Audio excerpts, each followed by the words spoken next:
A ver, probando 1, 2, 3. Ahí me pueden escuchar.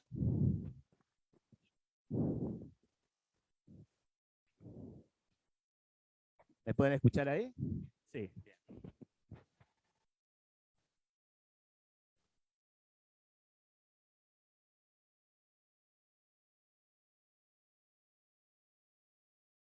¿Se acuerdan de este gráfico, no? Que lo tienen desde el ABC.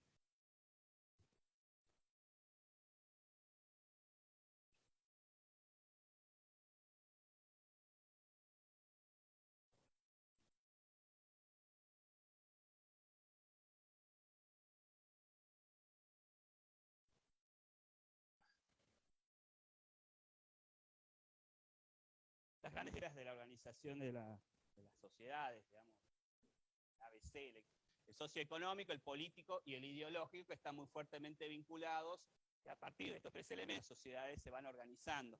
Se acuerdan que habrían visto en el trabajo anterior seguro las formaciones del Estado, ¿no? En las cuales el Estado surge también dentro de estas ideas liberales, para formar y organizar nuevas sociedades. Se acuerdan que las colonias, por ejemplo, nosotros, nuestro país, se independiza, ¿no? Y termina formando un de Estado, que es el Estado republicano, que demora muchísimo tiempo en terminar de cimentarse, no es inmediato, no es que se hace la revolución, como sabemos en la historia, no es inmediata la conformación de nuestro Estado, demora mucho tiempo hasta cimentarse como una república, hasta que se termina de formar con una constitución. Estos tres ejes justamente es lo que vamos a empezar a analizar, pero nos vamos a centrar en estas tres esferas y en el ideológico. Estamos hablando, Hobsbawm lo habla entre 1789 y 1848, un periodo que hace el periodo que él analiza, el periodo secular. Nosotros vamos a analizar un poquito antes, justamente, porque hay grandes cambios a nivel mundial. ¿Cuáles son estos grandes cambios? Uno de los primeros es la independencia de los Estados Unidos. Estados Unidos, ¿no? Que era una colonia, un territorio colonial dependiente de Inglaterra, la corona inglesa, se independiza, ¿no? Y termina conformándose como una nueva nación. Muy cerquita y pegado se produce la Revolución Francesa, Francia, ¿no? Todo esto justamente fundamentado por los pensamientos y ideas de Robespierre, ¿no? De Rousseau, que hablan de la libertad del hombre, ¿no? Como fundamental para organizar una sociedad, y que centralmente en Francia llevan adelante el derrocamiento de la monarquía francesa. Luis XVI, ¿no? Termina siendo, le terminan cortando la cabeza, le hacen un juicio a Luis XVI, ¿no? Y termina el fin, digamos, termina siendo derrocado el modelo monárquico en Francia y nace la República Francesa, que también demora, después con Napoleón I, Napoleón II, tiene también sus traspiés hasta establecerse finalmente como una república. Y esto genera grandes problemas justamente a los sectores monárquicos, ¿no? Que hace pensar cómo se va a organizar este nuevo mundo que está empezando a convulsionarse, a cambiar, ¿no? Las colonias se están empezando a independizar, se empiezan a pensar los grandes pensadores, y empiezan a plantearse un nuevo tipo de organización social. ¿Y cuál va a ser el pensamiento central que va a atravesar a todos estos pensadores? Que va a haber un denominador en común que los va a llevar a pensar. Es la racionalidad, la razón. La Revolución Francesa fue basada en la razón, en el pensamiento racional. Justamente, ¿se acuerdan que habían aparecido ya el iluminismo, la ilustración justamente, ¿no? Que se habían compilado una gran cantidad de conocimientos a nivel, realmente en Europa, se lleva a repensar un nuevo mundo, y es aquí, con la razón, quedo quieto, me muevo. Es la razón que la que empieza a ser un denominador común dentro de estos grandes pensadores. Se los repito para los que estaban escuchando, los alumnos estaban online. Thomas Hobbes, Adam Smith, que hace el libro de la riqueza de las naciones, David Ricardo, que estudia los principios de la economía política, Hegel y Marx, que lo vamos a analizar mañana, con el Capital, que son las bases fundamentales ideológicas que vamos a analizar hoy día.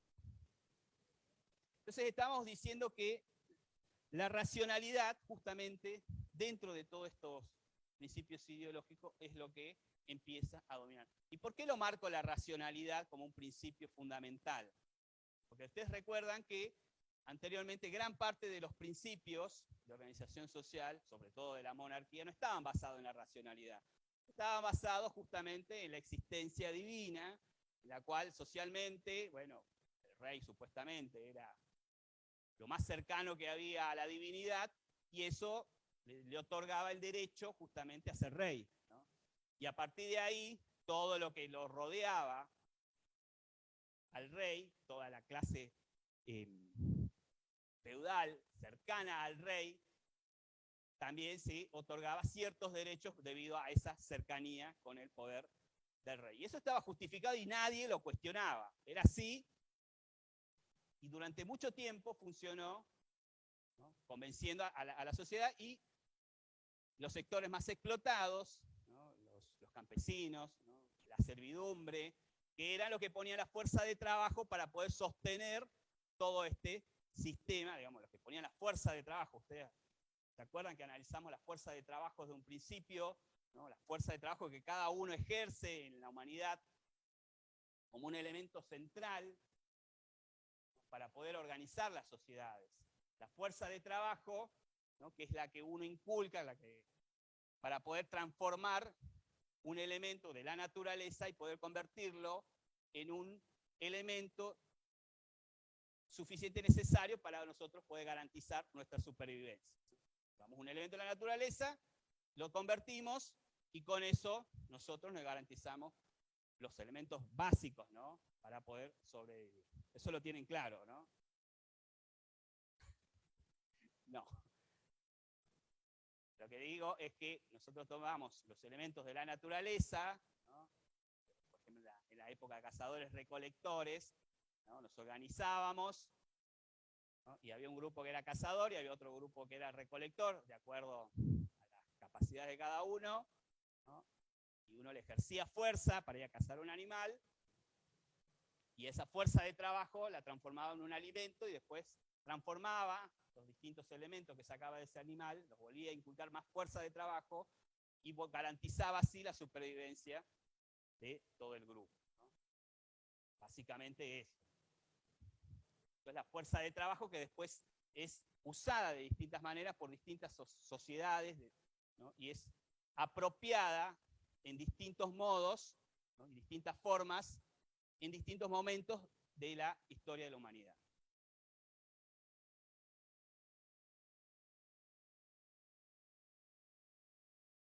Hoy vamos a analizar el liberalismo, el pensamiento liberal. Centralmente vamos a analizar a Thomas Hobbes, a Adam Smith y a David Ricardo, que son, como se dice, el padre de los padres, los antecesores, los primeros que fundaron la economía política. Todos los economistas parten de este momento. De ese momento, digamos, la economía no existe como una ciencia, sino que pasa a ser a partir de estos escritos, de estos análisis que hacen Thomas Hobbes y David Ricardo y Adam Smith, cimentan la base fundamental, los elementos básicos a partir de los cuales se empieza a analizar la economía.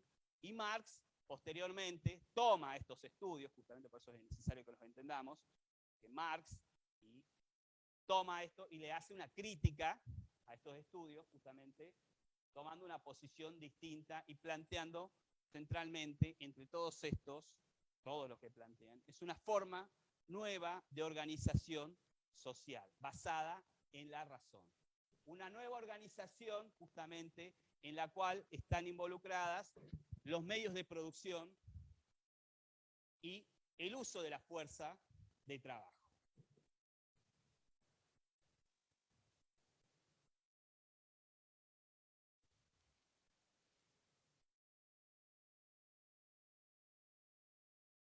Se plantea en general que hay dentro de la sociedad, de la naturaleza de la sociedad, un camino que tomar. Hay que tomar un horizonte para poder organizarse socialmente, en general, les digo, durante este siglo. No es que se junta, están hablando de distintos momentos. David Ricardo se muere en el 1822, mucho más antes muere Adam Smith, Thomas Hobbes era muy anterior, y Marx es posterior justamente, pero en general lo que se plantea es una forma, entre todos estos pensadores ideológicos, una nueva forma de organización social. Y esto es importante, fíjense, porque es la forma de organización que va a definir cuál va a ser el objetivo de la humanidad de ahí en adelante. Y es lo que lleva a que hace grandes luchas, grandes peleas por estas nuevas formas de organización a nivel mundial en el siglo XX centralmente. Se plantean grandes revoluciones en el siglo XIX, pero en el siglo XX es donde se enfrentan estos antagonismos, ¿no?, que no tienen forma de reconciliarse. Eso es también una característica central. No hay manera de que haya reconciliación, de que se puedan encontrar, de que puedan dialogar entre estos modelos que se plantean. Hay enfrentamientos muy distantes en el pensamiento económico, y esto genera grandes luchas, nótenlo, grandes luchas políticas, económicas e ideológicas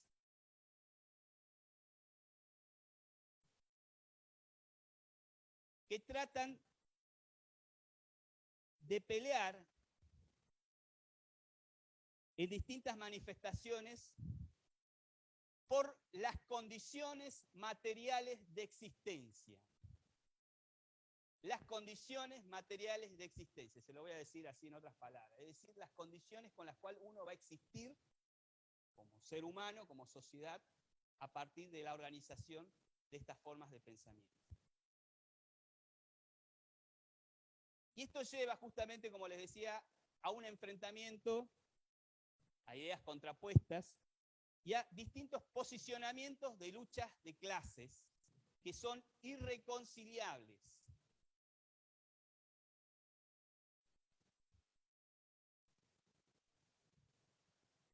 Y que son los que llevan a estos enfrentamientos de clase, estas posiciones irreconciliables, son los que llevan justamente a que se produzcan estas grandes revoluciones sociales. Nosotros entendemos las revoluciones como justamente un cambio de un momento a otro. Hay una forma de organización social en un momento dado, y de repente, de una forma muy acelerada, bajo ciertas condiciones, esas sociedades cambian repentinamente. En un corto periodo era de una forma, y en un corto periodo después esas formas cambian y ya ese modelo no existe más. No sé si entienden ese concepto. Estamos hablando de que en un momento había algo que estaba organizado socialmente y de golpe pasó algo, se revolucionó y pasa a ser otro modelo, totalmente distinto, que no tiene nada que ver con el modelo anterior. Eso es lo que hace que haya revoluciones sociales. Y lo vamos a analizar, lo va a analizar con la profesora Gresol más adelante, centralmente con, por ejemplo, el modelo comunista en Rusia, que es un modelo totalmente opuesto al modelo capitalista que se plantean en este momento. Y en este momento se plantean justamente los principios por los cuales se va a llevar más adelante esta revolución y que lleva a un enfrentamiento mundial. Luego también lo vamos a analizar más adelante, en el cual el mundo, fíjense, a partir de estas ideologías, se encuentran enfrentados casi a punto de llevar a la extinción de la humanidad en un mundo enfrentado, está en el siglo XX, con dos modelos, que es el modelo comunista y el modelo capitalista, en el cual se encuentran en el siglo XX, que se encuentran opuestos entre sí y que ponen en riesgo a toda la humanidad. ¿A qué me refiero? A que los dos estaban armados y que tenían suficientes bombas nucleares como para destruir 3 o 4 veces el planeta Tierra. Fíjense el riesgo en el que se puso en un momento a la humanidad con estos modelos. Y el riesgo que estamos hoy en día. Esto no ha cambiado de manera distinta. Los rusos todavía tienen esos armamentos y como habrán visto en las noticias lo que va pasando, siguen las noticias ustedes, ¿no? Cotidianamente pueden ver, es un ejercicio bastante saludable, tienen que hacer cotidianamente. Bien. El liberalismo, al igual que el socialismo y el comunismo, son totalmente racionales. Y cuando hablo de racionalidad, estoy hablando de que hay un método científico, ¿no? Hay demostraciones científicas que son las que justifican estas formas de pensamiento ideológico. Y se apoyan dentro de distintas ciencias, se apoyan en la matemática para poder hacer demostraciones científicas, se apoyan en la física, que son las ciencias que están en este momento más en auge, ¿no? Para poder hacer las demostraciones justamente de los cálculos que tratan de mostrar estas formas de pensamiento. El primero que vamos a analizar, que es el más antiguo y el más básico, es Thomas Hobbes. Thomas Hobbes, voy a escribir cómo se escribe.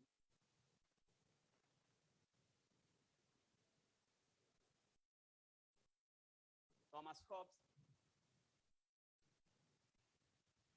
plantea en su libro El Leviatán el contrato social.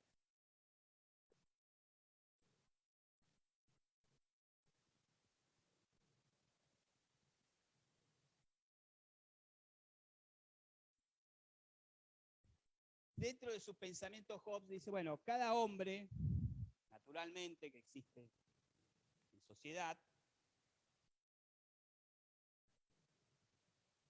busca sobrevivir, busca tener una vida, busca la felicidad, la libertad, justamente parte de estos pensamientos, la libertad, igualdad, fraternidad, centralmente busca la libertad y la felicidad para poder garantizarse la vida. Entonces, en toda la humanidad, cada hombre en sí, lo que busca, su existencia natural es eso, ser feliz y poder garantizarse vivir, ¿no? Y vivir libremente.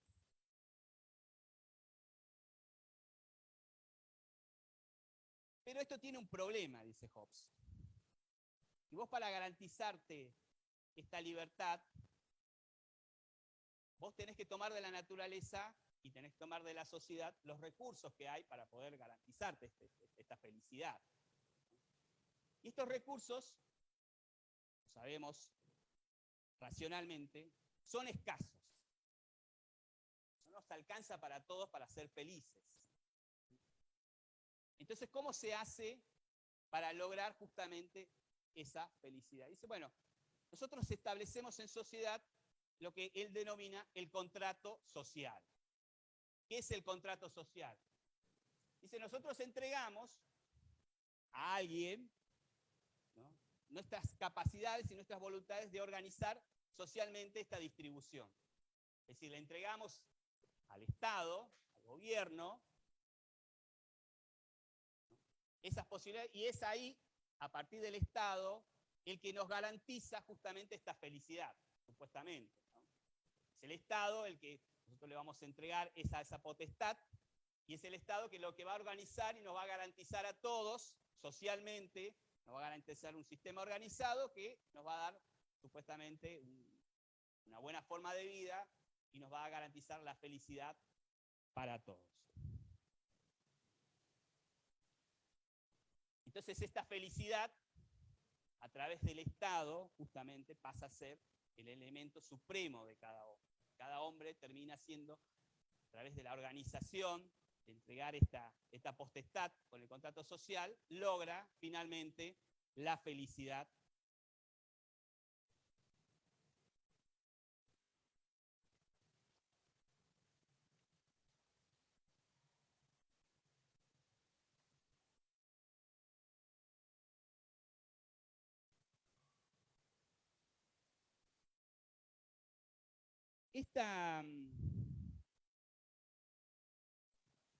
Este contrato social que uno entrega al Estado, este poder, nos va a garantizar a todos socialmente, organizándonos, nos va a garantizar la protección, la seguridad, primero, y nos va a garantizar a través del poder absoluto que le entregamos, ¿no? Entregamos todas nuestras capacidades y nuestros derechos, nos va a garantizar centralmente el elemento fundamental de nosotros, que es la vida. Nos va a mantener vivos, dice, si entregamos a través de este contrato social al Estado, y nos vamos a ver justamente beneficiados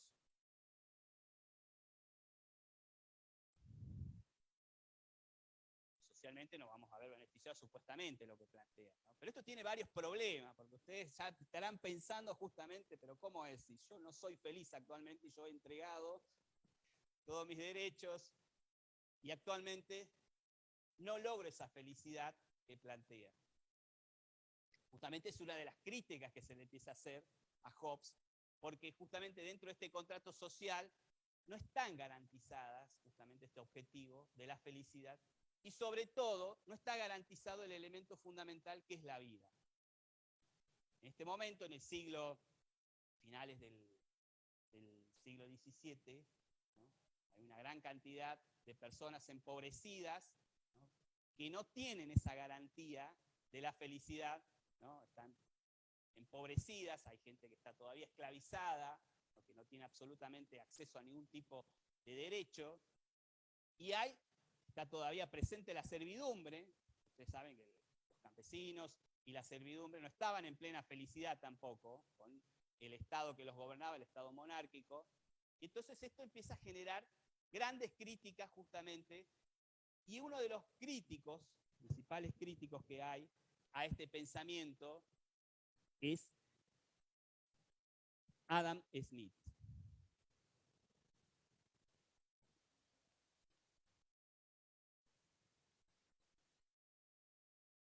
Y Adam Smith parte de Hobbes, ¿no? En un principio, y él habla, él inventa la economía que hoy día conocemos, los grandes economistas, lo que nos organizan socialmente, nuestras formas de producción, la economía clásica. Y su libro principal, escribe varios libros, pero el principal, donde plantea los principales fundamentos, ¿no?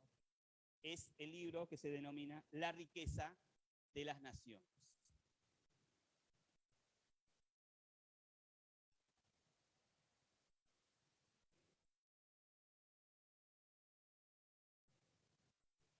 ¿Qué es lo que analiza Adam Smith en el libro Las riquezas de la nación? En este momento nos tenemos que ubicar otra vez, en este momento que estamos ya entrando y ya está producida, está empezando a tomar mucha fuerza la revolución industrial. Es un elemento que también nos lo había nombrado anteriormente, pero que se suma a estos cambios sociales, la revolución, la independencia de los Estados Unidos, la revolución francesa, y en medio aparece también la revolución industrial, que cambia las formas de organización, ¿no? Y los modos de producción. Aparece la máquina, ¿no? Esta máquina, este invento novedoso, ¿no? Que empieza a organizar de manera distinta la producción y empieza a garantizar también una gran producción organizada dentro de los centros industriales, en Liverpool, Manchester, y organiza socialmente de manera distinta a lo que se venía organizando las sociedades inglesas, las formas de producción, y empieza a aparecer con esta sociedad industrial, con esta primera revolución industrial, un sujeto nuevo que empieza a obtener una gran cantidad de riqueza, que es la burguesía.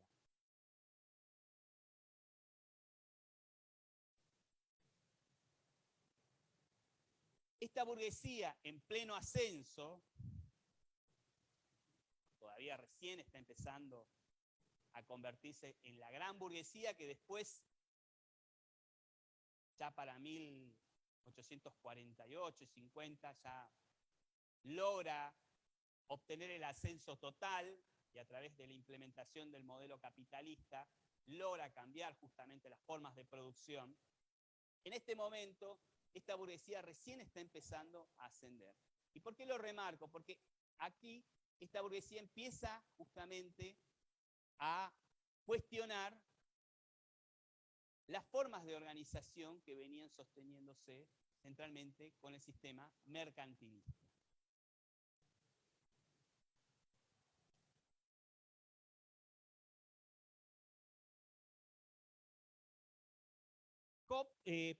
Adam Smith hace un análisis central y él define el origen de la riqueza, de toda la riqueza que existe en ese momento, está en el trabajo.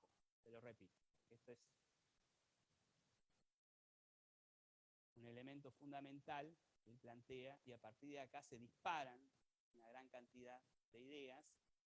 El origen de la riqueza está en el trabajo. Y la riqueza está en la productividad del trabajo. Y él ahí pone un elemento nuevo que es la productividad. ¿Qué es la productividad?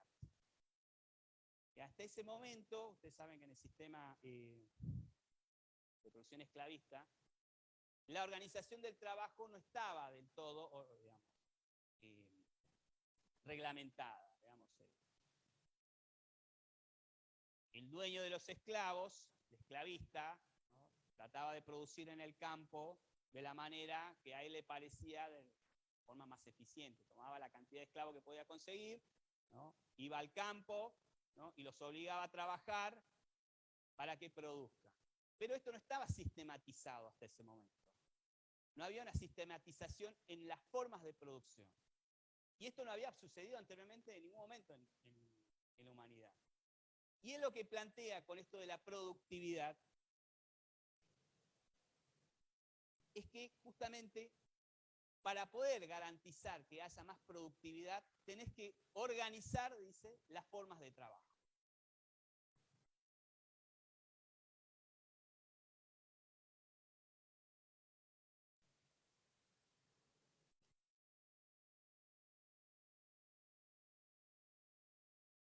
Y en esta organización de las formas de trabajo, él plantea algo que hasta el día de hoy es fundamental para todos los sistemas productivos, todos los que existen, que es la división del trabajo. La división del trabajo. Esto es implementado por todos los sistemas de las teorías economistas modernas, las teorías de producción industrial. Él dice, para garantizar la productividad del trabajo tiene que haber división de trabajo, es decir, la división de las tareas en las formas de producción. Él está pensando justamente en estas formas de producción maquinistas, en las formas de producción industrial que se están dando en Inglaterra en este momento, ¿no? Y él empieza a ver justamente estas formas de organización para poder garantizar justamente una mayor ganancia para los sectores burgueses. Él dice, la productividad es la transformación de un elemento de la naturaleza que a través del esfuerzo físico, de la inyección del trabajo físico y del trabajo mental, es decir, del conocimiento, esto se transforma, este elemento se transforma en algo que tiene una mayor calidad y una mayor cantidad posible. Y ahora lo vamos a aclarar. ¿A qué se refiere que si vos le pones el esfuerzo? Por ejemplo, tomamos un elemento de la naturaleza, hacen un estudio sobre las producciones, las formas de producción. Y por ejemplo, si nosotros tomamos un elemento de la naturaleza, por ejemplo el hierro, un elemento fundamental para la producción en la revolución industrial, con la producción de trenes, el hierro en sí, en la naturaleza, es un elemento que está ahí está presente en la naturaleza, pero hay que transformarlo para convertirlo en un producto. Para transformarlo hay que inyectarle esfuerzo, es decir, hay que sacarlo de la mina, limpiarlo, sacarle todo el resto de los materiales, las piedras que no son hierro, fundirlo, hay que inyectarle energía, fuerza, transformarlo a través del conocimiento, es decir, vamos a usar técnicas de fundición para poder transformar ese hierro, mejorarlo y transformarlo en un elemento más útil. Justamente lo que él plantea es esto de la mayor calidad posible, ¿no? Lo vamos a transformar en un elemento que es de mayor calidad, ese mineral se transforma en una barra de hierro que termina siendo justamente de una calidad superior a lo que está en la naturaleza y termina siendo justamente en cantidad, ¿no? Que te permite producir una mayor producción en cantidad de los elementos. Es decir, que vos podés tomar estos hierros, fundirlos, ¿no? Y transformarlos en una gran variedad de elementos útiles para la producción industrial. Igualmente podemos hacer el mismo ejemplo, tomarlo con la producción de lana, ¿no? Se toma la lana del animal, ¿no? Se le extrae a la lana, se le pone el esfuerzo para poder sacarla primero para criar al animal, se le inyecta energía, se le pone después máquinas para poder limpiar la lana y después se lo transforma, ¿no? Se separa la calidad de la lana y se transforman después a través de las grandes máquinas hilanderas en un producto final que son los paños, ¿no? O las telas, ¿no? Que tienen mayor calidad. Y esta productividad, el objetivo de tener esta mayor productividad es garantizar una mayor ganancia para el sector burgués industrial. Anoten. Obtener una mayor ganancia para el sector burgués industrial. Es decir, si le ponemos mayor energía, mayor conocimiento, las ganancias justamente van a ser mayores. Esto lo deben haber estudiado alguna vez o lo deben haber analizado alguna vez en un sistema de producción.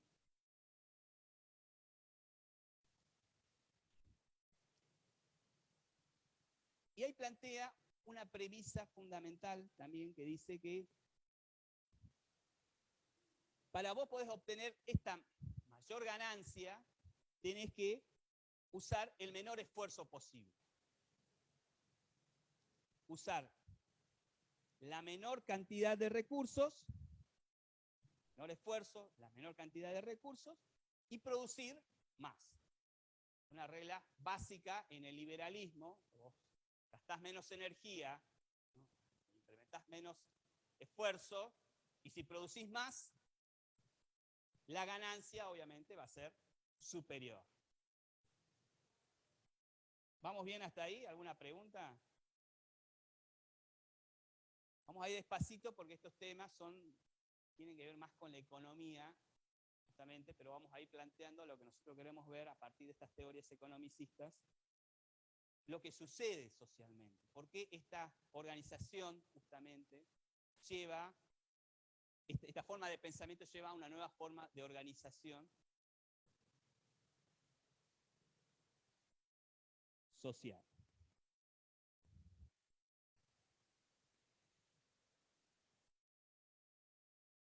Hay un cambio en la forma de producción manufacturera.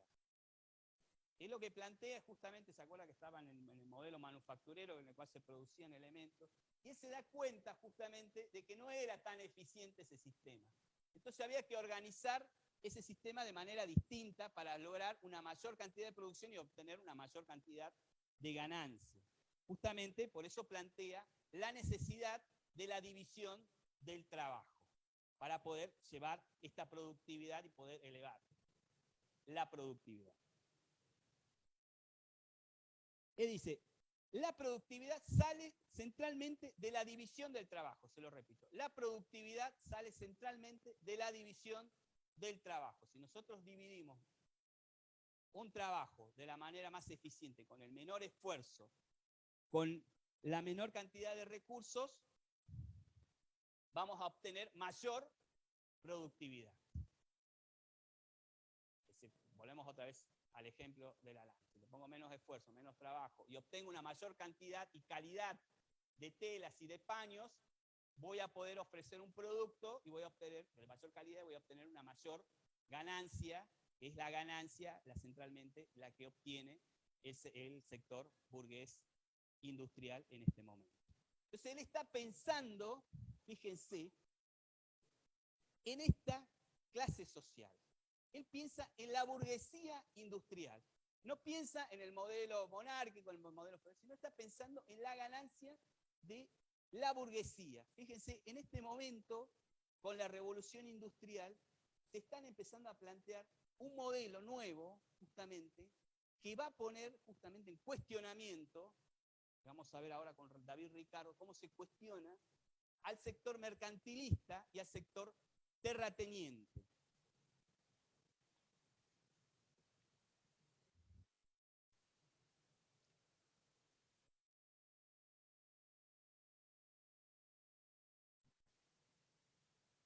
Era a partir de estos planteamientos, que son planteamientos en un principio filosóficos, no hay efectivamente un modelo que él no plantea en ningún momento, este va a ser el modelo de producción que tienen que seguir. Eso lo van a hacer después otros economicistas mucho tiempo después, ¿no? Van a hacer, por ejemplo, el modelo de producción fordista del siglo XX, modelo lineal en el cual se van ensamblando las partes y cada uno tiene una división de tareas para llevar adelante la producción. El modelo fordista, el modelo de producción del Ford T, que es el primero donde se implementa. Después otros modelos, como el modelo toyotista más adelante, en la década del 70, ¿no? Que es el modelo que hoy en día existe, el modelo de producción. Él no plantea nada de esto en este momento, pero él lo que plantea centralmente es que es necesario para obtener, lo repito, para los sectores burgueses industriales, para que puedan obtener una mayor ganancia, ¿no? Tener implementada esta división del trabajo. Y lo voy a repetir varias veces porque justamente esta división del trabajo es la que empieza a dar pie a las otras teorías. Los socialistas también toman esta división del trabajo, ¿no? David Ricardo toma nuevamente esta división del trabajo y le hace unos arreglos y unas críticas a este modelo de división del trabajo. Él dice, las causas de la división del trabajo lo que nos va a producir es que, justamente en un principio, la división de las tareas y la repetición de la tarea, hacer una y otra vez, le va a garantizar mayor capacidad y mayor habilidad al que realiza esa tarea. O haces una y otra vez la misma tarea y en cierto momento ya lo haces casi de manera mecánica, automatizada, y sabes hacerla de una manera mucho más eficiente. Esta repetición constante hace que el producto final tenga una mayor calidad en su producción. Además de esta división de la tarea, dice que se puede reducir los tiempos muertos. ¿Qué son los tiempos muertos? En el momento de que se produce un producto, ¿no? En el que se va transformando desde la naturaleza, que se va transformando para terminar siendo un bien de consumo, hay tiempos muertos, dice. Justamente, por ejemplo, en el momento en el cual, por ejemplo, en el hierro está siendo fundido, ¿no? Y hay que encender los hornos, hay un momento, esperar que se enciendan los hornos para poder echarle el mineral, el hierro y poder fundirlo. Hay un tiempo muerto, ahí en todas las producciones él calcula que existe un tiempo muerto, justamente también en las máquinas hilanderas, ¿no? Y las máquinas, hasta que se arma la máquina hilandera, ¿no? Hay un tiempo muerto, ¿no? Hay un tiempo también muerto en el cual el trabajador que está manejando las máquinas hilanderas tiene que esperar que venga el proveedor y les traiga y les cargue en las máquinas hilanderas la lana para poder hilarla. Hay todo un tiempo muerto que eso baja la ganancia también del sector burgués industrial. Entonces, Es lo que le plantea. En esta división de trabajo se pueden eliminar estos tiempos muertos.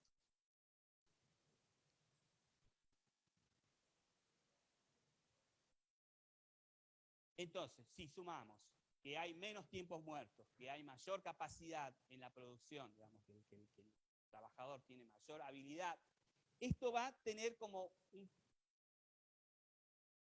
va a decantar directamente en una mejora en la productividad. Es como el ABC. Vamos a mejorar, vamos a reducir los tiempos muertos, la persona va a tener mayor calificación, la producción supuestamente tiene que aumentar. Y además de eso, dice que hay una ventaja fundamental en esta repetición constante, que el trabajador, digamos, el que le pone el esfuerzo, puede mejorar, porque va a aplicar su conocimiento y va a encontrar las fallas en la producción, y puede aplicar este conocimiento y va a ir mejorando constantemente el sistema de producción. Volvemos otra vez al ejemplo del hilado, por ejemplo. Si el trabajador que mueve las máquinas hilanderas se da cuenta que justamente hay un tiempo que la máquina que va hilando, que va tomando la lana y empieza a hilar, demora 3 horas en producir un ovillo, pero se da cuenta que la máquina, haciéndole una pequeña implementación a la máquina, se puede aumentar la velocidad de hilado. Esto reduciría la cantidad de tiempo para producir un ovillo. Entonces ahí justamente dice que el trabajador puede llevar a esta mejora. ¿Qué es lo que sucede hasta el día de hoy? Se van implementando mejoras, fíjense, las teorías sobreviven en todo el sistema de producción.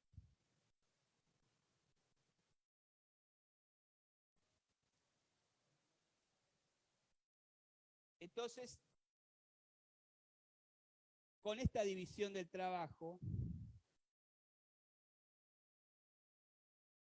el trabajo productivo, se va a producir más en el sector industrial. Él habla de la burguesía industrial, se va a lograr producir una mayor cantidad de productos en el sistema industrial. Y fíjense que esta mirada de la burguesía industrial va en contraposición con los sectores terratenientes, ya que es acá donde empieza a haber una pelea, porque él empieza a criticar a estos sectores agrarios, ¿no?, en los cuales dice que no son tan eficientes, ¿no?, que están ahí, que están las tierras, que tienen que producirlas, ¿no?, pero los que producen una mayor cantidad de ganancias son los sectores industriales. Entonces pone como un elemento para la organización social del sistema de producción, como el elemento principal para llevar adelante una nueva sociedad, al sector industrial. Y dice, el sector agrario produce, pero no es el más importante en este momento. Para llevar adelante la organización social de la humanidad, un nuevo objetivo en la humanidad, es necesario que avance este sector industrial. Él empieza a plantear esto y empieza a tener problemas, obviamente, ¿no? Porque vos imaginate, está el sector agrario, el sector terrateniente, el sector que está todavía dominando en este momento recién se empiezan a plantear estas ideas. Los terratenientes, que son los parientes de las monarquías centralmente, no todos, ¿no? Hay también algunos terratenientes que son burgueses, pero son la minoría en este momento, la menor cantidad existente, la mayoría son justamente estas pertenecientes a estos sectores monárquicos, que son los que son dueños de las grandes propiedades de tierra, por eso se llaman terratenientes, que tienen enormes cantidades de extensión de tierras improductivas. Y dice que el que moviliza justamente la gran cantidad de trabajo en este momento y el que lleva la mayor cantidad de ganancia es el sector industrial. Y por eso él apunta a que hay que ponerle en este momento un nuevo Estado, se tiene que preocupar por este sector. Y en este momento, fíjense que las leyes, ¿a quién favorecen centralmente? A los sectores terratenientes. Los sectores industriales se ven en desventaja frente a estos sectores. Y entonces, justamente, él empieza a plantear estas teorías para poder llevar adelante una nueva forma de organización social productiva. Y en esta división, justamente, del trabajo, ¿no?, entre el sector industrial y el sector agrario, y la división del trabajo, él plantea un elemento fundamental que se implementa mucho tiempo después, obviamente, ¿no?, que es la división internacional, anótenlo, la división internacional del trabajo.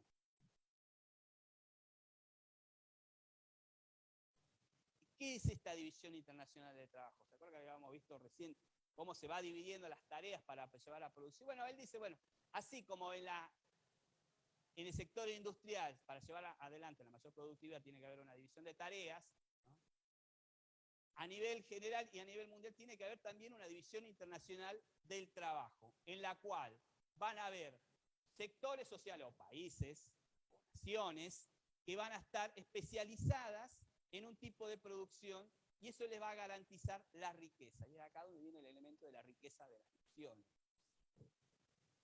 Dice, bueno, los sectores sociales, centralmente piensa en Inglaterra, ¿no?, son los que van a llevar adelante la producción industrial.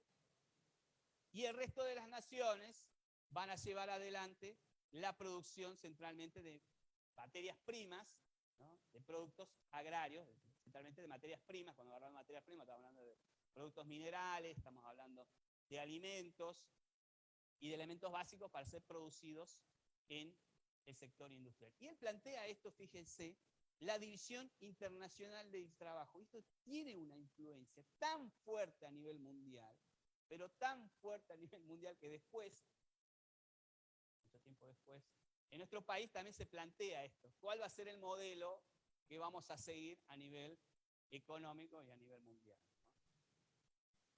Y termina dominando estas ideas de la división internacional del trabajo y nosotros nos convertimos en productores de materias primas.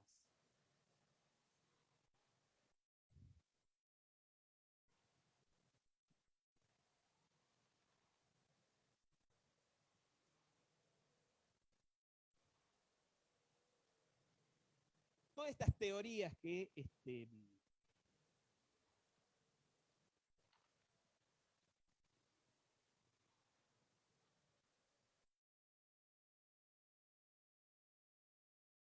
se plantean,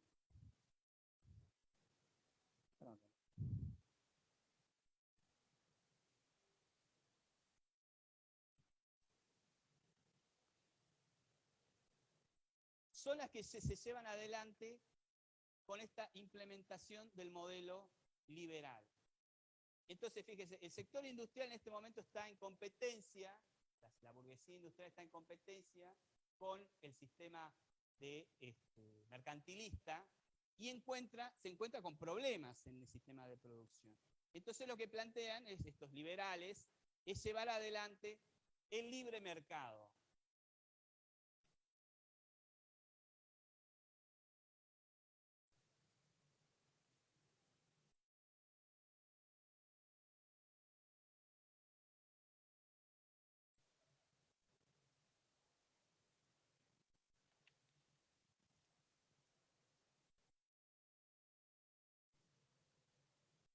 Y aquí justamente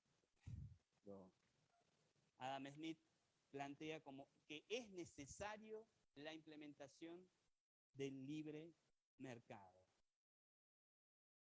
Y es acá donde se empieza a cuestionar justamente este famoso modelo liberal, donde todos somos iguales en la competencia, donde todos podemos tener las mismas posibilidades de competir en un libre mercado, en la cual nos podemos garantizar de manera igualitaria, lo que planteaba Hobbes, la felicidad, ¿no?, que podemos plantearnos de manera igualitaria, poder garantizar todos los elementos necesarios para nuestra supervivencia.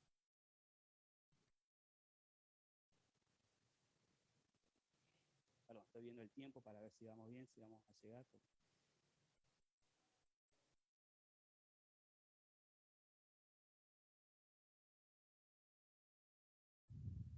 Él dice, la salida para el consumo de estos bienes de producción industrial, para que haya el consumo a nivel industrial, el consumo a nivel mundial, así como la división internacional del trabajo y la división del trabajo dentro de la producción, para que se pueda garantizar la incorporación de estos bienes, ¿no?, dentro de la sociedad, tiene que haber un libre mercado. Si no, tiene que haber limitaciones. Todos tenemos la posibilidad, y todos los sectores burgueses industriales en este momento, tienen que tener igual posibilidad de competencia para poder garantizarse las ganancias.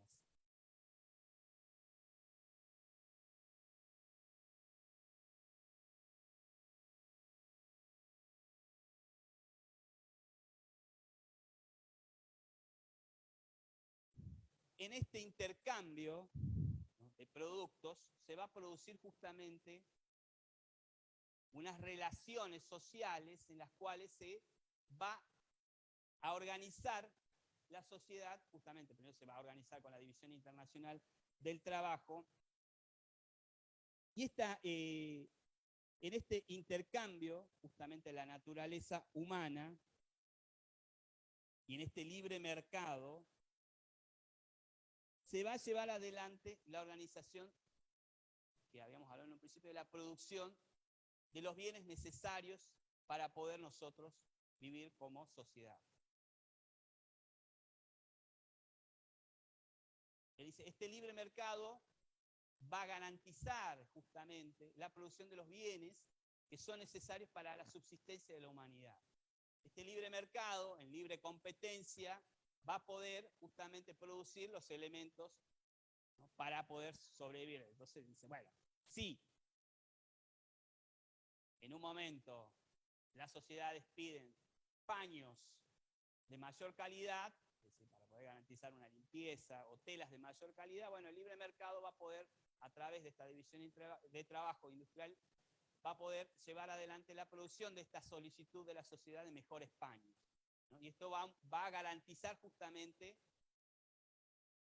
la subsistencia de la humanidad, ¿no? Es decir, vamos a tener los bienes suficientes a través de este libre mercado para poder garantizarnos la existencia de la humanidad. Y acá viene una parte que la vamos a ver mañana, que es una crítica fuerte, porque justamente en este libre mercado supuestamente se van a producir todos los bienes necesarios para poder sobrevivir como sociedades y como humanidad.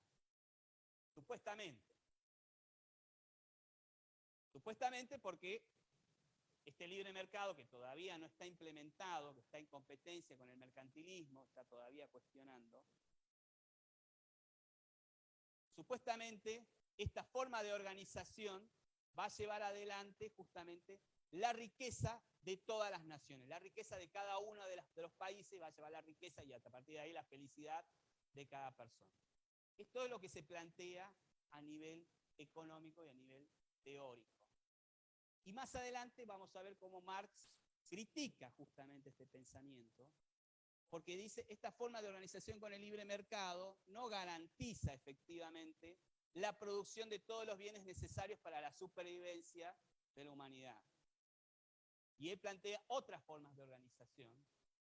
Dice, no es necesario el libre mercado, no tiene que existir el libre mercado, sino que tiene que existir una organización social en la cual veamos cuál es el bien necesario en el momento y lo llevamos a producir a nivel industrial. Y en un momento la sociedad necesita elementos para la salud, vamos a garantizar que todo el aparato industrial produzca elementos para la salud para poder sobrevivir como humanidad, como nos ha pasado en la pandemia.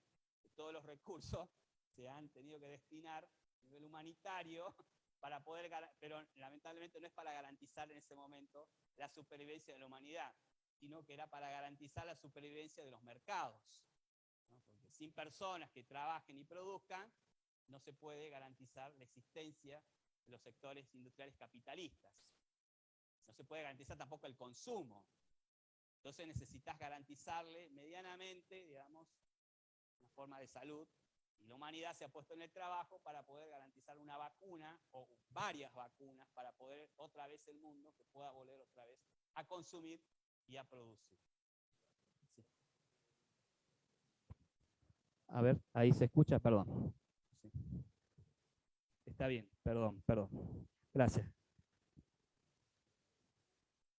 Esta es una de las principales críticas que les hace Marx, ¿no?, a este sistema de organización con el libre mercado.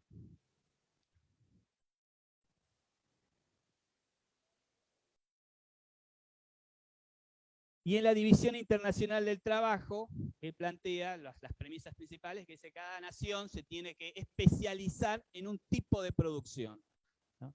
Y a partir de ahí, esta especialización va a llevar a un intercambio de bienes,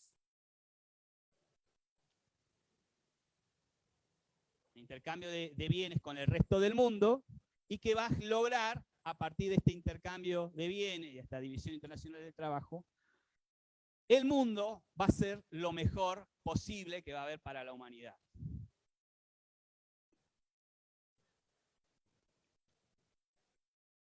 Y él dice, bueno, los habitantes de Jamaica van a producir azúcar, van a producir caña de azúcar, ¿no?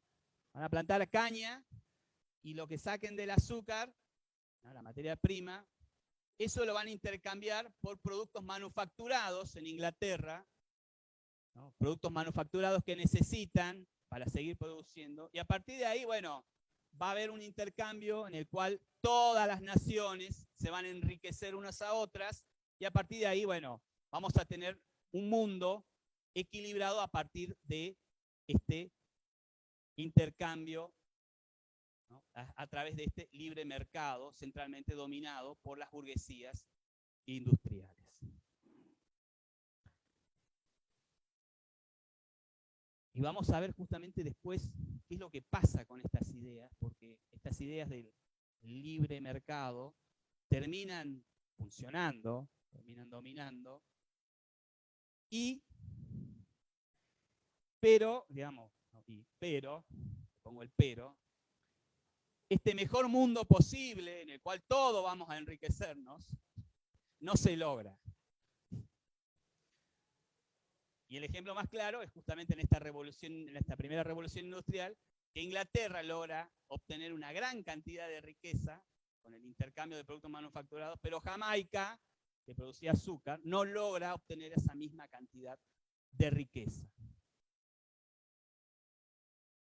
Y es lo que lleva a diferenciar entre los países más ricos y los países más empobrecidos.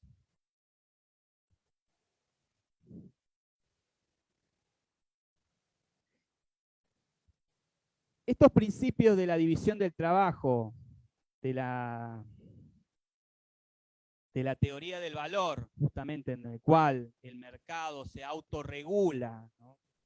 El mercado justamente lo es todo, como decían Adam Smith, el mercado es todo, todo tiene que estar en el mercado se va a autorregular y a partir de ahí, con esa autorregulación, todos vamos a obtener riquezas. Él plantea a Adam Smith una famosa frase que la van a escuchar, justamente muchos la van a leer, que el mercado se autorregula a través de la mano invisible del mercado. Existe algo que no sabemos qué es, pero que hace que el mercado se regule. Y entonces las riquezas y las ganancias se van distribuyendo de manera equitativa. Habla la mano invisible del mercado, que es la que lleva adelante con este libre mercado, que se autorregule, y esta mano invisible del mercado es la que produce justamente esta posibilidad de enriquecerse. Nadie sabe en ese momento qué es, porque lo plantea filosóficamente, que es la mano invisible del mercado.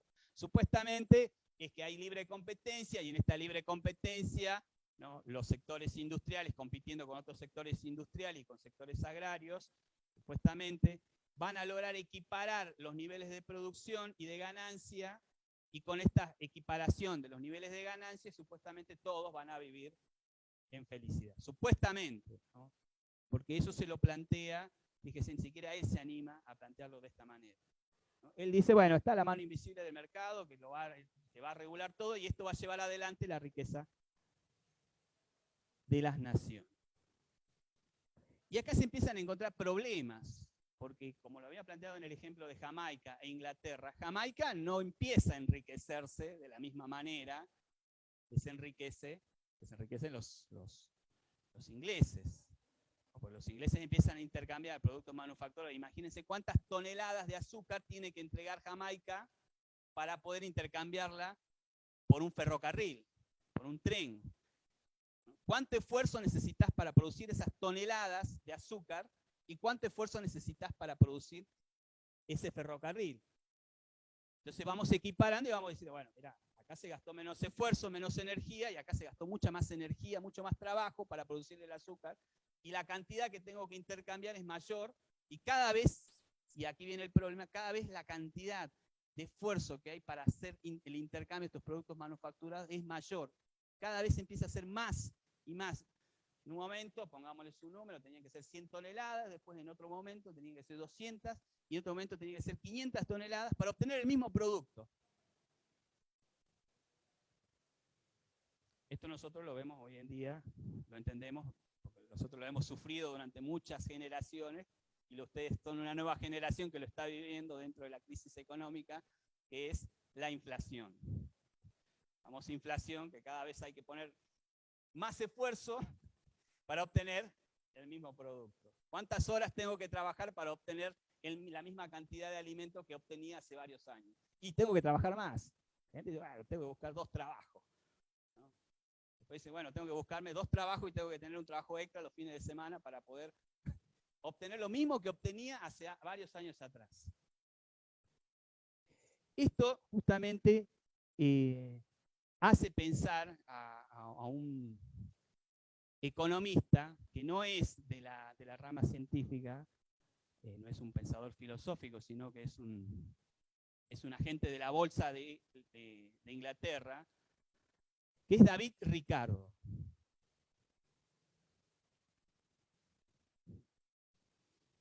Y David Ricardo es el que empieza a plantear varios problemas, centralmente con el sistema mercantilista. El sistema mercantilista hasta ese momento, por ejemplo, garantizaba la producción de los grandes terratenientes en Inglaterra. Centralmente el grano que más se consume, y que también es uno de los elementos básicos en la humanidad, que es el grano de trigo. Es un elemento tan esencial, como lo han visto, el granero del mundo, el granero de Europa, perdón, que era en Ucrania, está invadido y los precios de repente en el mundo se elevaron. Este producto tan esencial para la humanidad, para la supervivencia de la humanidad, ¿no? Toda la humanidad se alimenta con esto y nos garantizamos una gran cantidad de energía calórica a muy bajo costo, ¿no? Uno de los elementos más centrales del consumo de la humanidad, ya desde los egipcios, era un elemento fundamental para poder garantizar el trabajo de los trabajadores y de los esclavos, romanos también, y en esta Europa, ya en pleno proceso de ingreso hacia la revolución industrial, también es uno de los elementos centrales, como lo es para hoy en día, que es el grano de trigo. ¿Qué pasaba con esto? El grano de trigo en este momento está protegida la producción con el sistema mercantilista, ¿no? Se produce grano, pero no se puede importar granos. Solamente se puede consumir lo que produzcan los terratenientes, ¿no? Dentro de Inglaterra. Y esto David Ricardo dice, bueno, pero si yo traigo granos de afuera me sale más barato. Y esto, al ser más barato, vamos a entrar dentro de la lógica capitalista y vamos a obtener, si el producto es más barato para producir pan, vamos a obtener mayor ganancia, justamente. Va a tener menor esfuerzo, menor energía, va a ser más rentable y vamos a obtener una mayor ganancia.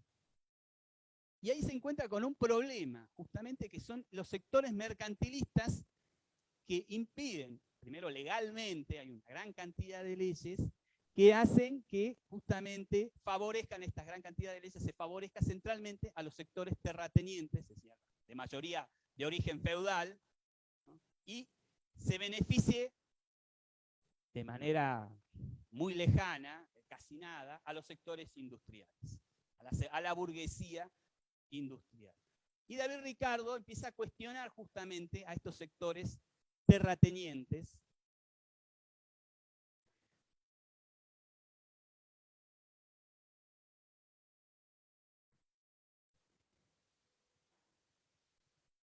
muy cerca a lo que plantea David Ricardo. No está esto en el texto, que son las ideas de otro pensador económico que es Malthusser, el pensamiento malthusiano se lo conoce.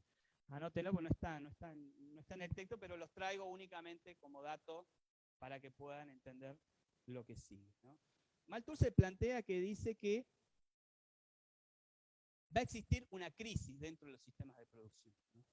Justamente va a haber una crisis, primero que plantea la crisis de este modelo capitalista, que es una de las características centrales, pero él plantea esta crisis pensada justamente en que dice que, bueno, va a haber una crisis producto del aumento de la población. La población va a aumentar, la producción no va a poder garantizar el alimento suficiente para toda la población, y esto inevitablemente lleva a una crisis, lleva a una hambruna, que es una crisis, y que produce, bueno, va a producir enfrentamientos sociales, justamente porque la población no va a poder acceder a los alimentos básicos. Se va a producir una crisis, ¿no? El problema que tiene el pensamiento malthusiano es que no mira al sistema de producción industrial. El sistema de producción industrial justamente elimina esta crisis, supuestamente, al tener sistemas de producción más eficientes que producen una gran cantidad de productos, una gran cantidad de alimentos. Entonces, con el sector industrial, esta crisis de alimentos se podría subsanar, ¿no? Y es lo que toma como base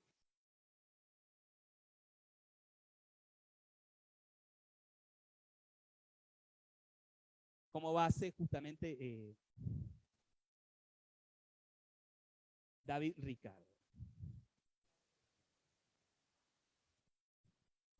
Y él lo critica, ¿no? Dice David Ricardo, bueno, sí, es posible que haya una crisis por esta falta de alimentos,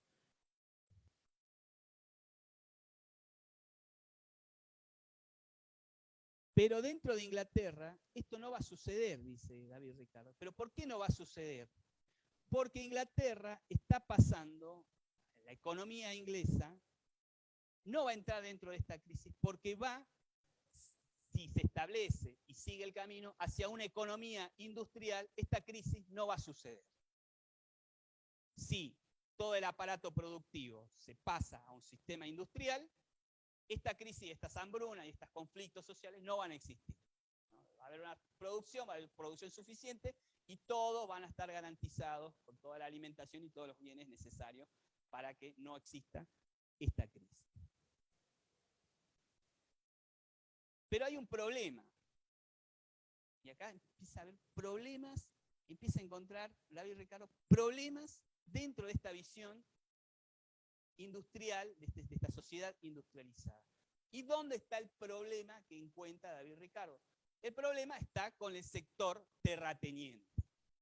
Él encuentra ahí un enfrentamiento entre la burguesía industrial inglesa y los terratenientes ingleses. Dice que hay un problema gravísimo en el sistema de producción. No se puede llevar adelante esta industrialización mientras existe un sistema mercantilista que proteja justamente la importación de bienes, y esto no va a garantizar en absoluto, porque van a seguir dominando, y con leyes que siguen favoreciendo a los sectores terratenientes no se va a implementar el sistema industrial, y por lo tanto, si no se implementa el sistema industrial, va a venir esta crisis que decía Malthusser, que se va a producir esta crisis justamente a nivel social. Y entonces ahí David Ricardo apunta como el principal problema para llevar adelante esta implementación de una sociedad industrial, que hay que sacar del medio y hay que quitar primero el proteccionismo del mercantilismo y hay que sacar también de las ganancias a los sectores terratenientes.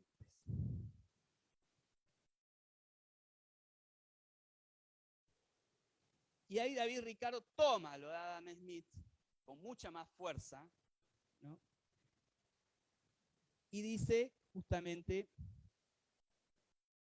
Inglaterra tiene que ser libre cambista, tiene que haber libre mercado para que esté el sector burgués industrial, justamente, para evitar esta crisis, pero, dice, lamentablemente, en este momento están todavía vigentes las leyes del mercantilismo. Y este es un problema para llevar adelante la industrialización.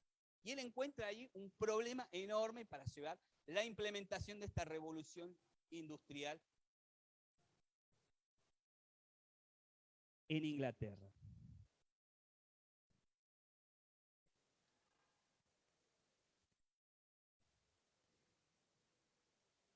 Vuelve a hacer el análisis esto de los granos de trigo y dice, sí, nosotros importáramos trigo, realmente piensa en Francia, está muy cerca, que son trigos, granos más baratos, nosotros acá vamos a poder superar el problema justamente de producción que hay interno en manos de los terratenientes y vamos a poder subsanar el problema de la suba de los precios, porque la producción está limitada con los terratenientes, porque imagínense, las tierras inglesas no son muy buenas para plantar trigo, ¿no?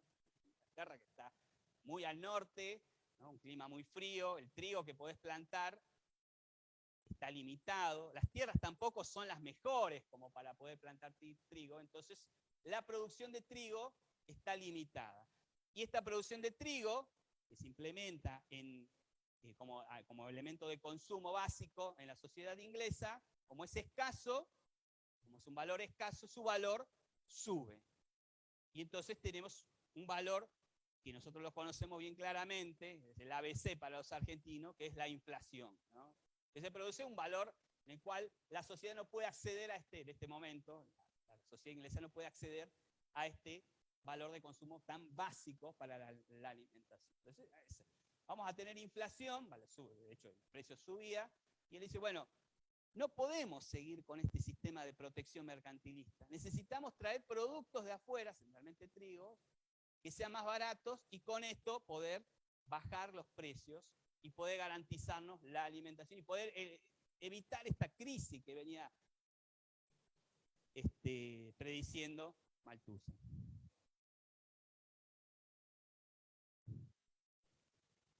Entonces, a partir de ahí, ustedes van viendo cómo el sector industrial empieza a criticar y a mirar con David Ricardo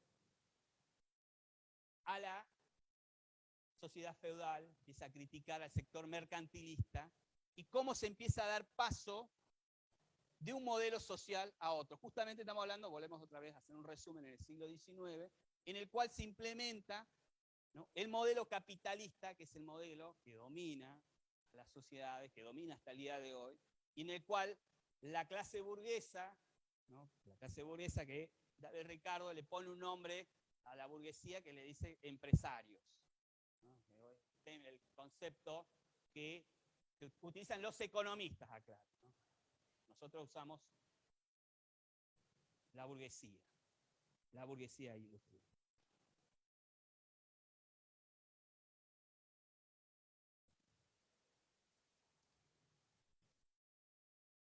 Y él hace un análisis bien profundo que lo toma después Marx, que es justamente en la teoría, se llama la teoría del excedente. Anótenlo. La teoría del excedente, que se lo voy a explicar muy rápidamente.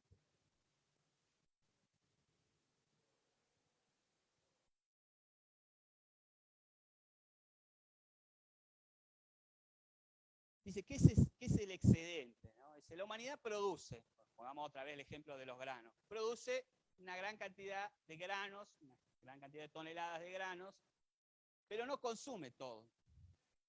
Hay un límite de consumo, que es básico en la humanidad. Ustedes producen algo y tienen un límite en el consumo. No pueden comerse todo lo que compran en el supermercado en un día, eso es imposible. Tienen que comer y lo van retaseando. Pero él dice, en esta producción de granos, justamente hay una parte que se consume y hay una parte que sobra, una gran parte que sobra. Esto es lo que sobra, es el excedente. ¿Quién se queda con este excedente? Es lo que piensa él y lo que plantea. ¿Quiénes son los que se quedan con este excedente que queda después de consumir? Este excedente en una parte, él dice justamente en este momento, en Inglaterra, una parte se la quedan los terratenientes, este excedente. Y otra parte se la queda la burguesía industrial. Una parte se la queda los terratenientes, repito, y otra parte se la queda la burguesía. Los terratenientes se la quedan en forma de renta. ¿Y qué es la renta? Él la define como el pago por el uso de las fuerzas originarias e indestructibles del suelo. Lo repito. El pago por el uso de las fuerzas originarias e indestructibles del suelo. Es una definición bastante abstracta. Él dice que es lo que se paga por usar la tierra. Los terratenientes son los dueños de la tierra y por usar esa tierra, por ponerla a producir, no importa el estado de la tierra, si es productiva, si no es productiva, vos por usar esa tierra tenés que pagar. Por ese pago es la renta. Dentro de la producción, este excedente, una parte es la renta, que es la que se queda justamente los sectores terratenientes. Y otra parte del excedente, que es la menor parte, es la que se queda la burguesía industrial. Entonces ahí tenemos un problema. Él dice, bueno, pero la burguesía industrial es la que lleva adelante el sistema productivo, es la que produce más ganancias. ¿Cómo puede ser que dentro de este excedente la menor parte se la quede la burguesía industrial? Entonces él plantea que hay un problema gravísimo ahí para poder llevar adelante justamente esta implementación del sector industrial. Dice, los terratenientes siempre se quedan con renta. Dice, no importa si produce mucho y hay ganancias o se produce poco, siempre se quedan con una renta. ¿No? Dice, si la tierra produce y es fértil, se obtiene una mayor productividad, una gran parte se la quedan los terratenientes. Si la tierra no es fértil y hay baja producción, igual una gran parte se la quedan los terratenientes. ¿No? Entonces él ve ahí un problema gravísimo con el sector, justamente, el sector terrateniente, el sector feudal, y ahí empieza a plantar las semillas justamente de que es necesario que haya un nuevo modelo de organización social que sea el modelo centralmente dominado por la burguesía, un modelo en el cual se garantice la ganancia. ¿Y por qué dice esto justamente? ¿No? Porque dice, esta riqueza, este capital que hay, ¿no? Que se reinvierte constantemente para generar mayor ganancia, los únicos que lo hacen, que reinvierten este capital para producir mayor ganancia, son los sectores industriales burgueses. Los terratenientes están sentados ahí esperando a ver si produce o no produce y obtienen igual una renta. Y los que llevan adelante la movilización de esta ganancia, lo que lleva adelante la producción de nuevas maquinarias, de avances de organizaciones, justamente de la aparición de nuevas maquinarias y que aumente el sistema de producción para evitar esta crisis, es la sociedad industrial burguesa, no los terratenientes. Entonces dice, bueno, si seguimos manteniendo a estos terratenientes de esta manera y se siguen llevando una gran parte de la renta, vamos a ir inevitablemente a una crisis.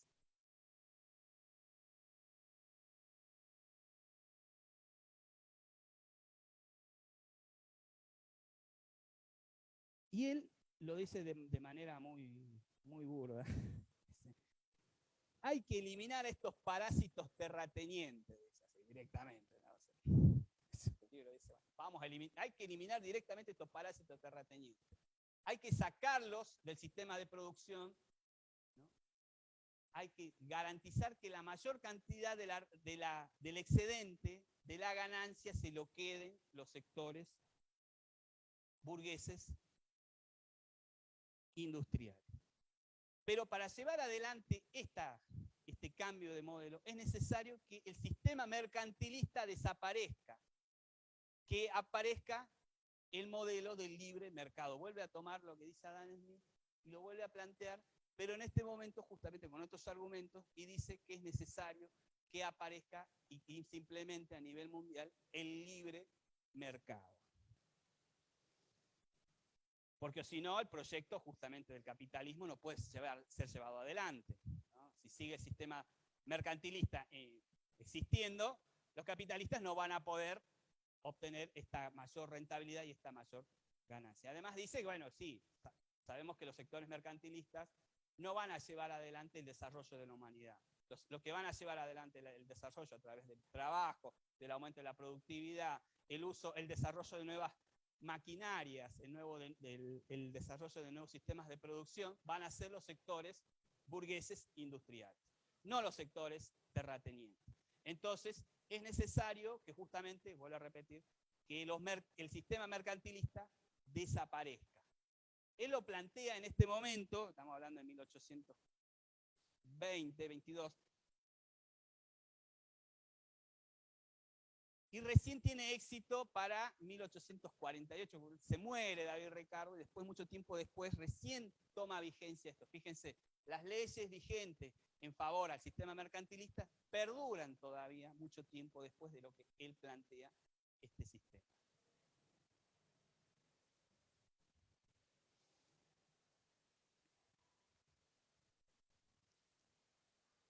¿Vamos bien hasta ahí? Van entendiendo cómo se va pasando de un modelo a otro y cómo se va dando esta transición, que no es inmediata en este momento, no estamos hablando de una transición revolucionaria, pero esto da pie después a que se lleven transformaciones sociales que sí son revolucionarias.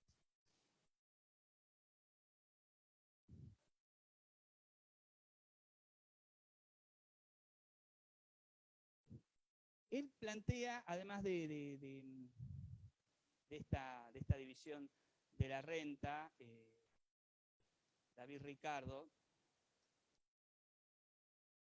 un elemento que dice que la tasa de ganancia del sector industrial se mantiene si hay libertad de mercado, si hay movilidad de capital.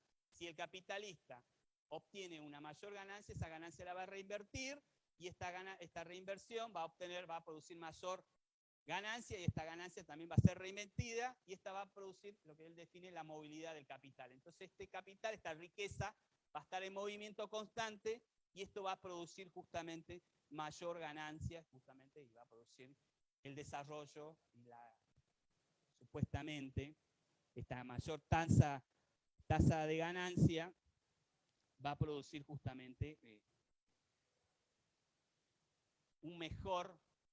una mejor redistribución de los recursos en el mundo. Va a haber mayor ganancia, entonces todos vamos a obtener un pedacito de esa ganancia y todos vamos a poder vivir, digamos, básicamente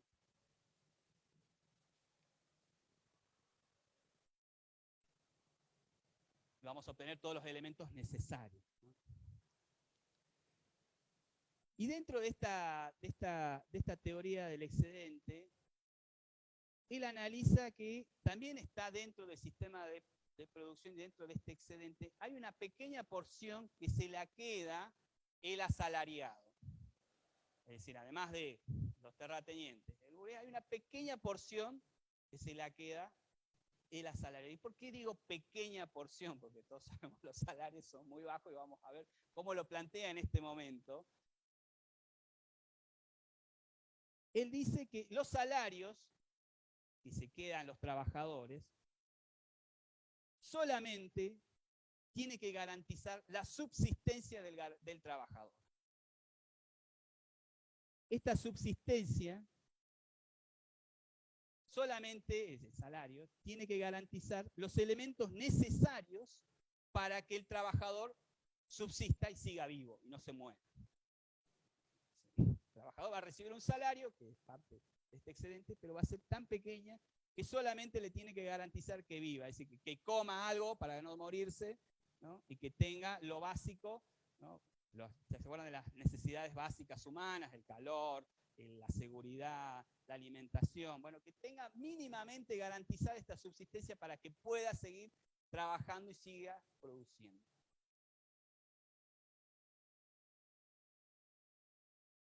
Y además de eso plantea que en un principio, pero no lo profundiza, dice que hay diferencias y hay clases sociales, que no lo profundiza, sino que después es Marx el que profundiza, toma estos conceptos de clases sociales, de esta renta, de este salario, ¿no? Y los profundiza de manera los reinterpreta, por eso en Crítica a la economía política que hace Marx, se llama Crítica a la economía política, él pensando justamente en esto que plantea David Ricardo.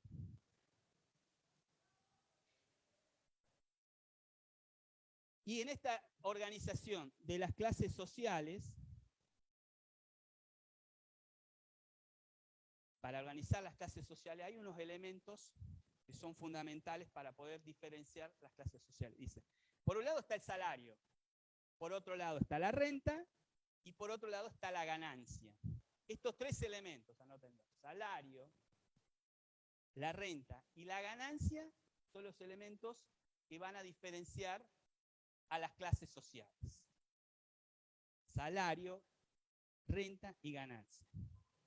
El salario van a ser los trabajadores, clase obrera, que va a ser la clase trabajadora.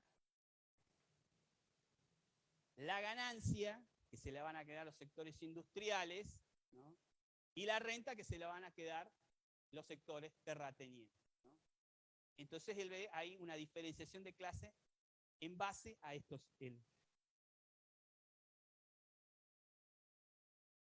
elementos.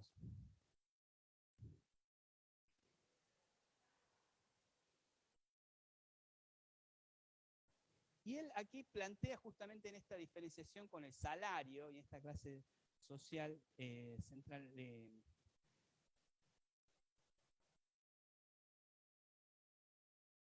Vuelve a retomar lo que dice Adam Smith, toma una parte de lo que se habla de la teoría del valor. Es decir, la teoría del valor habla de cuánto tiene que valer un bien una vez producido. ¿Cuánto? ¿Cómo? ¿No? Sí. Él también hace el análisis de los impuestos, pero no vamos a hacer una introducción sobre esto de los análisis de los impuestos y hace una extensa introducción justamente sobre el análisis impositiva que existe. Nosotros nos va a interesar solamente esta parte que es proteccionista en el mercantilismo, en la cual él dice que el mercantilismo no tiene que ir más, no tiene que existir más, porque justamente genera una cierta diferencia en la obtención de los bienes. Es la única parte que nos va a interesar a nosotros. Sí, hace un estudio amplio sobre todas las tasas de impuestos que existen en Inglaterra y que todas las tasas de impuestos, él sale concluyendo que son benéficas para el sector terrateniente. ¿Y quiénes son los que ponen una gran cantidad de riqueza para poder cubrir esa tasa de impuestos? Que son los sectores industriales, ¿no? Los sectores burgueses industriales. Entonces, bueno, llega justamente, para hacer el resumen, llega a esta conclusión que dice que, bueno, que los terratenientes del sistema mercantilista no tiene que existir más.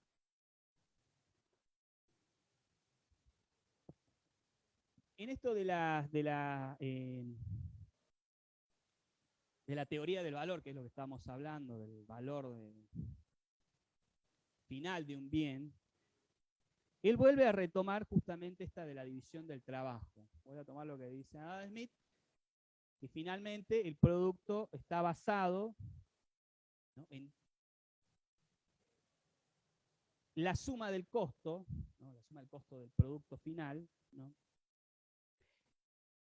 está basado justamente en la renta, la ganancia y el costo de retribución, es decir, el costo de los impuestos. Él habla justamente de 3 costos.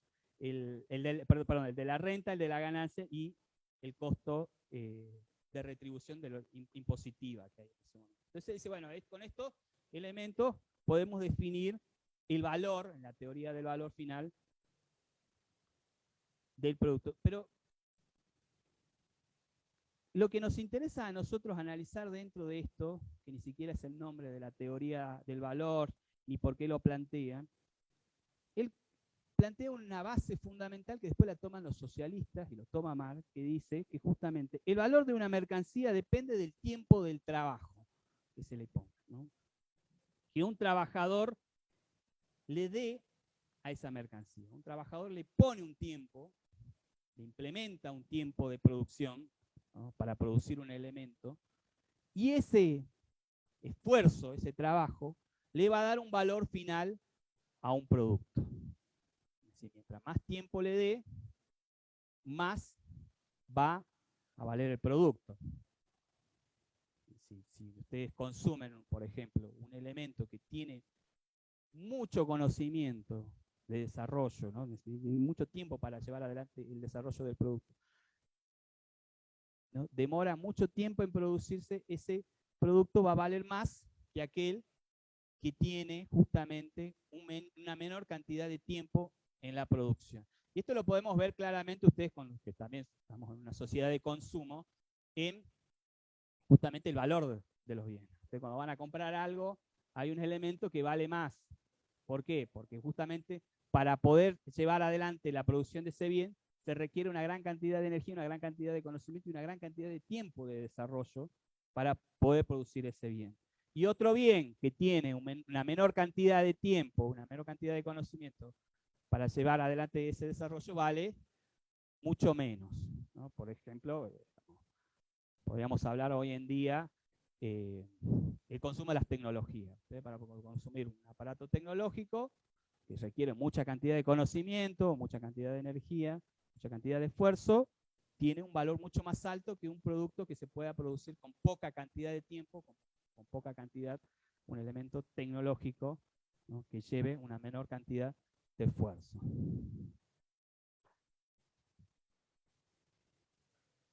Entonces él dice, la cantidad de tiempo y de trabajo produce un valor, es decir, produce el valor del bien.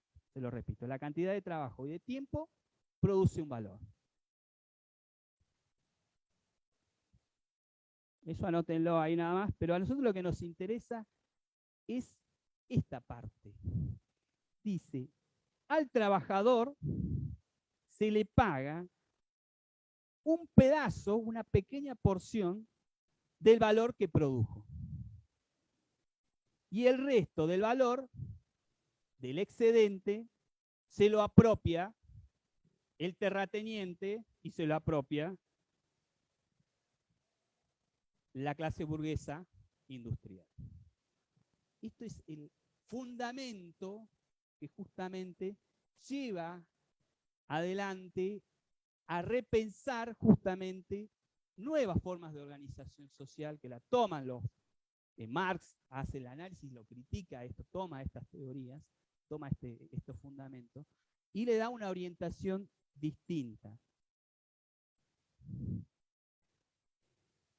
Entonces, fíjense en esto, se lo voy a leer. El trabajador se le paga un pedazo del valor que produjo y el resto del valor del excedente se lo apropia el terrateniente y el burgués. Y él encuentra otra vez el problema de este valor en la pelea entre los terratenientes y los burgueses. No mira a la clase trabajadora, no piensa en la clase trabajadora como un problema, ¿no? Porque justamente la clase trabajadora tiene un salario que le permite vivir y no morirse, de subsistencia, ¿no? Va a tener un salario mínimo que le va a garantizar un pedazo de pan, un lugar para dormir, algo para tomar y listo, se acabó,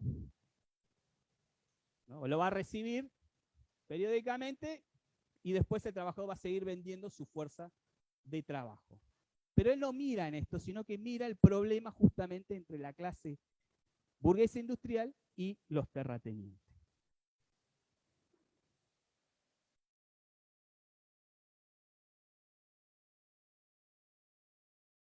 Y es acá donde vamos a ir cerrando en esta idea, porque mañana lo vamos a analizar, justamente los socialistas, el socialismo utópico, ¿no? El socialismo científico, ¿no? Los comunistas, los anarquistas, toman parte de este pensamiento, ¿no? Todo lo que plantea Adam Smith, todo lo que plantea David Ricardo, lo retoman y lo analizan nuevamente, y vamos a ver cómo justamente ellos, dentro de otra mirada economicistas, encuentran justamente gran parte de sus fundamentos, los toman de acá, encuentran que esta renta, este salario, perdón, el salario, no corresponde justamente con el valor del esfuerzo que le pone el trabajador al momento de producir. Y es este trabajador el que recibe, tal como lo muestra David Ricardo, una menor cantidad de esta porción del salario, ¿no? De este excedente, una menor cantidad, y ellos determinan que la mayor cantidad del esfuerzo, tal como lo dice David Ricardo, que es el tiempo que le pone el trabajador, no es retribuida de manera equitativa, primero. Estamos viendo que la mayor parte de la renta se la quedan los terratenientes y los burgueses industriales. Los asalariados se llevan una pequeña renta. Pero piensan y lo reanalizan y dicen, pero el trabajo, la mayor parte del trabajo, ¿quién la pone para producir el bien? Y el tiempo. Es el trabajador. Dicen, el trabajador es el que pone la mayor parte de su tiempo, de su esfuerzo, para producir un bien. Y es el que se lleva la menor parte. Y a partir de ahí empiezan a repensar y dicen, bueno, en verdad la mayor parte de esta renta, digamos, de este excedente, perdón, se lo tiene que quedar ¿quién? El trabajador, porque es el que pone la mayor cantidad de esfuerzo, ¿no? Entonces la teoría del valor, esta teoría del valor, que la toma Marx, es la teoría después de la plusvalía, ¿no? La plusvalor, de ahí viene el plusvalor, el más valor. ¿Quién es el que se queda más? Que la plantea con la plusvalía. Es lo que empieza a cuestionar justamente a este sistema de producción industrial y estos modelos que empiezan a plantear estos economicistas. Vuelvo a aclarar, en este momento se está planteando todo esto justamente para llevar adelante una nueva forma de organización social, ¿no? Se repiensa, ¿no? Estos economicistas se empiezan a pensar justamente estas formas de organización social, y todavía no están implementadas. Estas son las ideas, por eso hablamos de ideologías por ahora. Ideologías que más adelante se van a llevar adelante con sectores que se encuentran, como habíamos dicho en un principio, que son teorías y formas de pensamiento que son irreconciliables. Esto que hoy día vimos de Hobbes, Smith y Ricardo, vamos a ver que es irreconciliable y totalmente opuesto a lo que se plantea en el socialismo y lo que se plantea en el comunismo. Y acá está el punto de conflicto. Este excedente. ¿Quién se queda con este excedente? Y ahí empieza a producirse los grandes movimientos sociales, porque este excedente, y vamos terminando, tal como lo plantea David Ricardo, la mayor parte del esfuerzo es del trabajador, ¿no? Son los trabajadores los que en principio empiezan a plantear que se tienen que quedar con una mayor cantidad de este excedente. Bien, hasta acá llegamos. ¿Ya qué hora es? Son y 54. Mañana vamos a analizar, si pueden leer un poquito, las teorías del socialismo, el socialismo utópico, ¿no? El socialismo de Robert Owen, el socialismo científico, embanderado por Marx, ¿no? Marx vuelve a retomar estas teorías y le hace unas críticas, justamente crítica a la economía política, y en sus libros El Capital, el tomo 1, tomo 2, hace el análisis de este modelo capitalista, y lo critica nuevamente, y vamos a ver si llegamos al estudiar también un poco del liberalismo alemán, un poquito.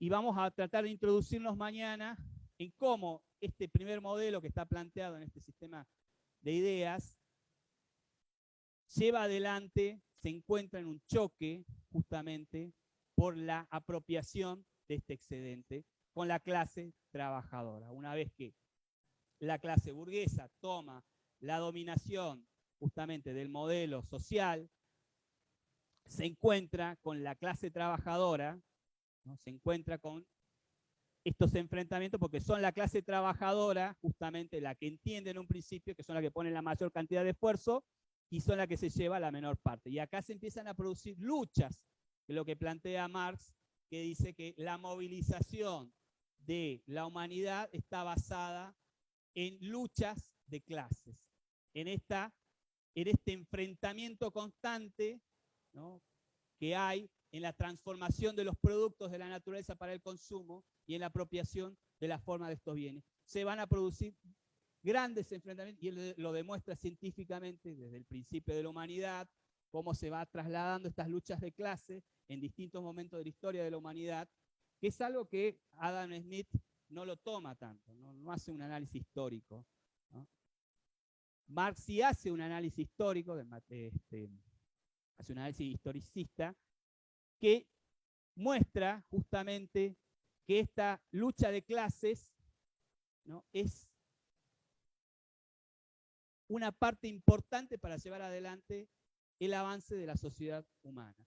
Que dice, bueno, el capitalismo, ya para ir cerrando, es una etapa, y hay etapas superiores al capitalismo, ¿no?, que van a llevar justamente a este objetivo que había planteado en un principio Hobbes, que es la felicidad de todos, ¿no? La felicidad y poder tener todos los bienes y poder vivir y subsistir sin diferencias sociales, ¿no?, sin igual, teniendo la misma capacidad de obtener los bienes, ¿no?, en una etapa superior al capitalismo. Y vamos a ver justamente que es esta diferencia lo que lleva a estas grandes revoluciones sociales. Eso lo vamos a ver mañana.